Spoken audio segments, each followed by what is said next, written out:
বৃহস্পতিবার বাংলাদেশ থেকে ট্রেন এলো আগরতলায়। বর্তমানে বাংলাদেশের আখাউড়া থেকে আগরতলার নিশ্চিন্তপুর পর্যন্ত রেল পরিষেবার প্রস্তুতি চলছে জোর কদমে।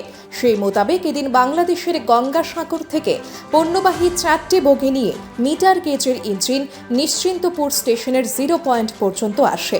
বলা চলে ভারত বাংলাদেশ রেল পরিষেবার আরও এক ধাপ এগুলো।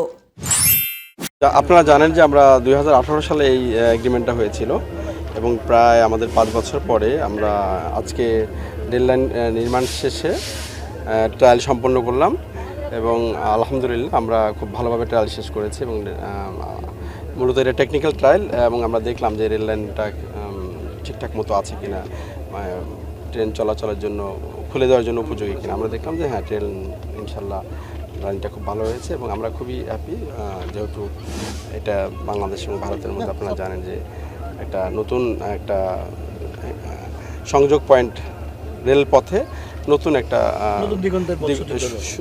সংযোগ স্থাপিত হলো। Bureau report, Subarta.